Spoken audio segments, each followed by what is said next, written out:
Okay, I've just been joined by Lewis Moses, who's just taken over, just over 2 seconds, was it, sorry? Yeah, just under 2 seconds. Just over 2 seconds off his lifetime best in 1500.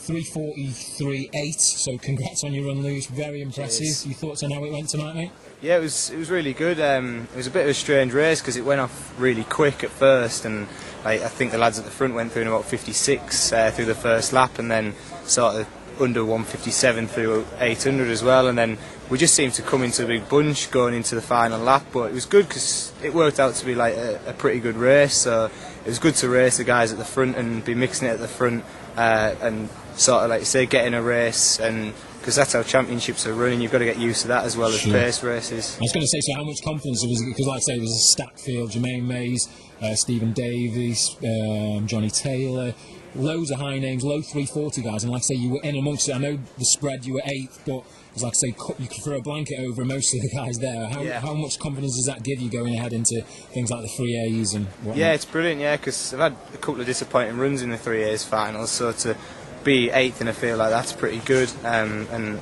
quite pleased with that. But like you say, if you can push on from that as well, it'll be good going into the champs, and like you say, get you used to running against these guys, because if you're going to race them like in champs, you've got to race them before it, and just be competitive with them. And it's good to be competitive with guys like Jermaine and Johnny and people like that are at the front, because they're class athletes, and I'm sure Jermaine will be looking to go to major champs in the next couple of years, so to mix it with guys like him, it's pretty good, yeah. I was going to say, mate, you're not too shabby yourself. I just want to touch upon, you were part of this UK group that went out to Front Row, and last weekend you ran 8:09, was it, sorry? Yeah, 8:08, yeah. 8:08, sorry, for the 3,000. That was a huge personal best. Personal best again tonight. What's your thoughts on, obviously, the trip, and how do you think it seems to be a great positive effect on your running? Yeah. Is that how you see it? Yeah, it was brilliant out there, and thanks to UK for the opportunity, because without that opportunity, and probably wouldn't be running as well as I am when I got back running PBs. But the main thing that I found was that you turn up at the track and you've got sort of 15-20 guys in a group who are all a similar standard and who are all wanting to bring each other on, and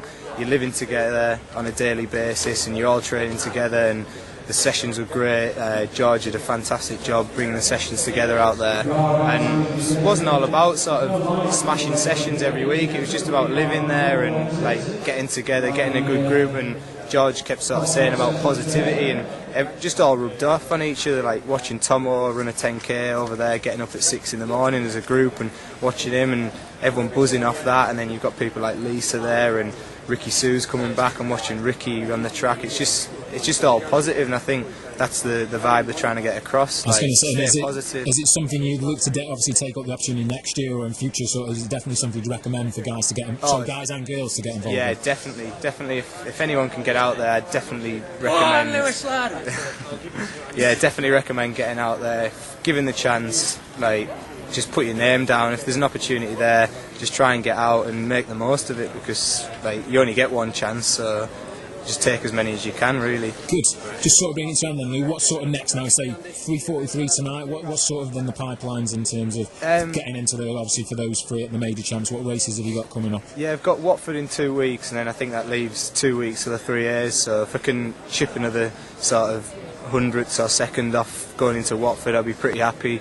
Aim to go into champs running sort of low 340s, 41, 42, and then can be competitive in the champs. I was going to say, when you're there, what's competitive for you? If you want to sort of reveal? I want to make that final again, but do myself justice in that final. So look for a top 8 finish in the final. I know it's easy to say, I want to finish top 8 in a national final, but if you don't set your targets, then you're never going to achieve them. So yeah, I'd love to finish in the top 8, and once you get in the top 8 in the country, then you can start sort of thinking, sort of pushing towards the medals and things after that. So in the coming years, then look towards them. But yeah, that'd be a realistic target. Make the final and try and make that top 8. Okay, and that'd be great. Well, it's all boding well, Lou. All the best for the rest of the summer, mate, and thanks very much for talking to us. Thanks, cheers. Cheers, mate.